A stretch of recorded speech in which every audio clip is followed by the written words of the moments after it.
Hey everyone, welcome back to I Know a Guy. I'm Anthony, and this is the podcast where connections thrive. Each episode, we spotlight inspiring entrepreneurs, professionals, and individuals doing amazing things. Together, we'll grow your circle, spark collaborations, and discover new opportunities. Today, we're meeting Dr. Alan Gatlin. He is a business professor, consultant, and published author with a deep expertise in sales strategy, organizational development, and team leadership.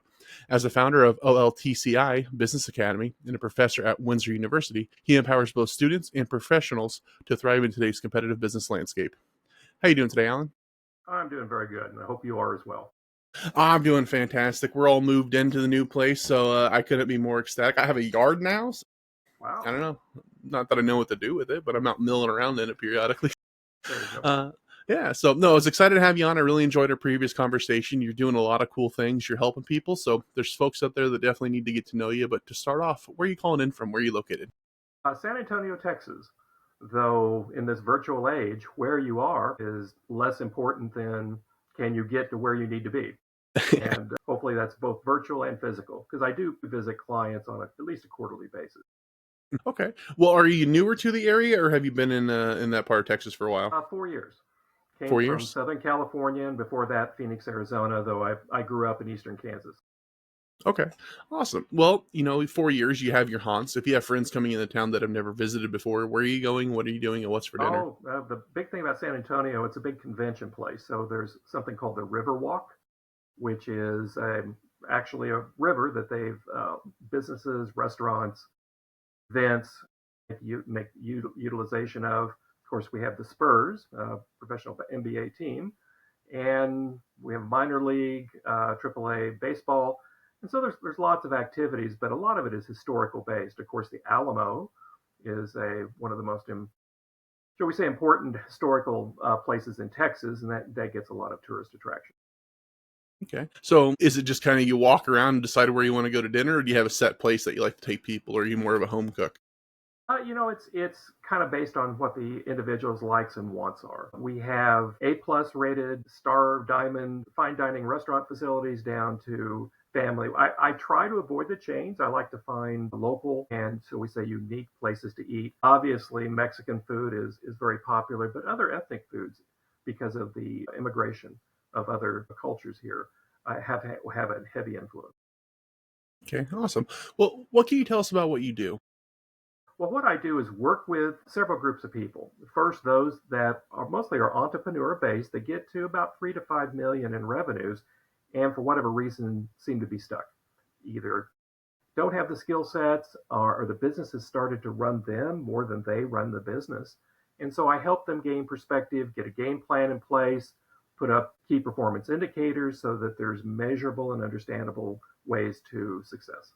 The second group are those getting ready to sell their business, which is about an 18-month to 3-year process. Many don't realize it takes that long to optimize the value, but helping them to maximize the value and be able to transition the business to new ownership.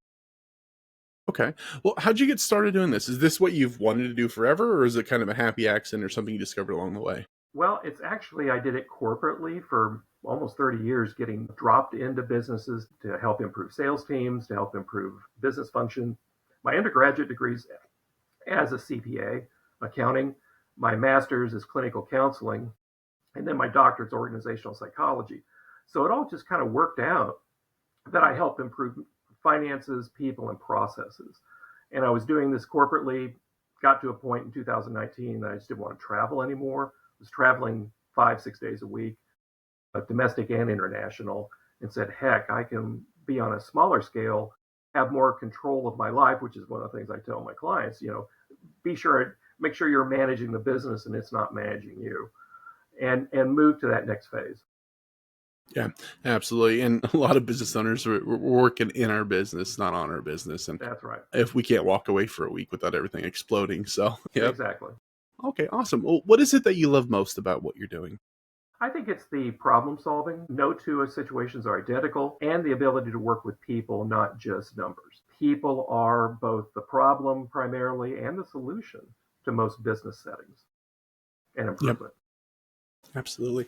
When you're looking at like your average client, what does that look like? What is the avatar? What might be some of the pain points that somebody's dealing with that if they're going through X, Y, or Z, you're the person they should be talking to? Well, that has changed over time. Probably primarily right now, it's working capital because of the economic situation we're in, the unpredictability of, especially if they're in manufacturing or are relying on imported goods, the inability to predict what your costs are, which means you can't predict your costs, you can't predict your prices and sales. And today is very similar to a pre-recessionary environment. I'm very much a believer in cycle theory, and that regardless of who's president or Congress or anything else, that periodically we go through these downturns. And I strongly believe that we're entering into that again. So many people in business today have not seen a recession, a true recession like we saw in 1999 or before, in 1987. And so having perspective and knowing what's coming, while it doesn't necessarily make it easier, at least you're aware and can plan. Okay. What about power partners? Who do you synergize with? Are there any other industries or professionals out there that you find a lot of the ability to collaborate with? I do, and those are business brokers, true business brokers, people that full time are out there selling businesses. Those who write commercial insurance, and obviously accountants and bookkeepers, because they see, at least on the financial side, people that are struggling or in trouble. And those are my greatest source of referral. I don't advertise all of my businesses via referral. Okay. What advice would you give to a new or an aspiring entrepreneur? First of all, is plan. If you do not have a executable business plan, you have no ways to critically evaluate success or failure other than what's in your bank account and how you feel. Both of those are hugely unreliable indicators of your success or failure. So you need to understand, study, and prepare a business plan that is maintained and gives you a way to say, are we on track? Are we off track? And what do we need to do to get back on track? And secondly, with that is have a series of trusted advisors. Utilize your accountant, utilize your attorney, utilize a consultant as needed. And make sure that you're not just acting alone, but that you are, again, leaning on those trusted advisors to give you their insight and wisdom. What's one mistake that businesses make when building a sales team? When building a sales team is not having a unified vision. And I've seen this and worked on this so many times over and over again, where either the sales manager or VP of sales is not in sync with the corporation strategic plan, or doesn't even know what it is. And then that is not communicated down to a personal level to each and every one of the salespeople. Everybody needs to be on the same bus, going the same direction, regardless of their function within the company. When that is broken, you will have inefficiencies that can become fatal. How can strong leadership improve business performance? Strong leadership, I think, is often misunderstood. I define strong leadership as those that have clarity of vision and are able to communicate that. That does not mean dictatorial. It is, I guess, more collaborative, but again, being an effective communicator and being able to help people, often showing them by example, not just issuing a mandate, but saying, and here's how we're going to do it, and leading that team. So strong leadership to me are those that can lead by example, communicate effectively, and have a very strong and concise vision. Okay. And then, a lot of businesses, they fall into this and they're trying to get out, but what does it take to turn a struggling team into a high performer? Sometimes it takes replacing key individuals. Those individuals that are, once a vision's communicated, that either are not on board or are unwilling or unable to execute. Sometimes that's replacing the top down. Sometimes it's replacing many members of the team. No one is sacrosanct, including the president of the company.